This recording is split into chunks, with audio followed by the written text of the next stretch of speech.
Kontraksi ekonomi terbukti sudah 4 kuartal minus. Maka efek bulan Juli lockdown PPKM Jawa Bali di mana 70% peredaran uang nasional ada di sana untuk menahan laju pemaparan dibatasi gerakannya. Hal ini secara ekonomi pasti akan berpengaruh besar ke arah negatif lagi. Kita semua tahu strategi ekonomi tidak tumbuh baik selama ini. Pandemi gelombang pertama membuat minus 4 kuartal. Lalu pandemi gelombang kedua sedang kita bersama perangi saat ini. Entah apa yang terjadi dalam 2 kuartal ekonomi ke depan sisa tahun 2021 ini. Namun pemerintah tetap optimis bisa membuat ekonomi naik. Bahkan kalau tidak percaya akan dipanggil Pak Luhut. Sehubungan dengan yang tidak percaya akan mendapatkan penjelasan Pak Luhut, maka saya mengacungkan tangan tinggi-tinggi dan berkata dengan keras, Saya Pak, yuk ngobrol Pak, bagaimana strateginya dan akan lakukan apa Pak agar ekonomi tumbuh. Kalau ternyata jawabannya dengan investor asing masuk, itu bukan jawaban yang bikin kami semangat Pak, yang lain dong. Kalau dengan pinjaman hutang,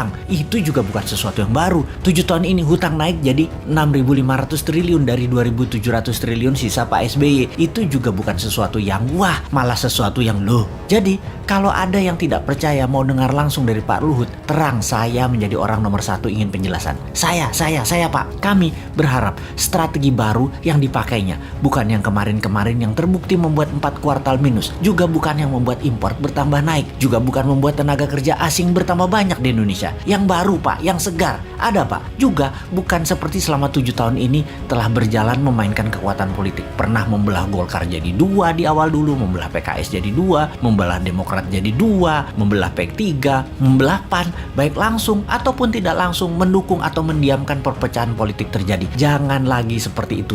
Jangan terlalu berpolitiklah bernegara. Utamakan keselamatan rakyat, humanitarian. Ekonomi juga jangan terlalu mementingkan asing lah. Hutang, investor asing, kedua hasil bumi, sumber daya alam, tanah air, tenaga kerja asing, pajak mencekik, dukunglah dengan mempermudah. Seperti izin di BPOM misalnya. Ada ribuan izin yang nyangkut tahunan di sana. Juga berpihaklah dengan regulasi digital yang terbuka dan luas agar muncul startup unicorn atau dekakorn yang sampai saat ini nggak tumbuh-tumbuh lagi. Yang ada 5 unicorn itu juga produk sebelum 2014 kebanyakan. Bukan kebijakan selama 7 tahun berkuasa. Kalian belum membantu digital anak bangsa satu pun jadi unicorn karena kebijakan kalian. Mana janjinya? Ini hanya sedikit janji kampanye yang dipertanyakan generasi muda. Lalu ada mini lockdown Jawa Bali Juli ini. Akibatnya pasti melambat lagi 2 kuartal ke depan. Bisa minus lagi. Jangan sampai 6 kali minus loh ekonominya. Sampai akhir tahun 2021 ini minus, itu berbahaya. Berat mesin ekonomi kalau turunnya terlalu dalam atau diamnya mesin terlalu lama. Yang New Mind takut adalah minyak crude oil yang saat ini $75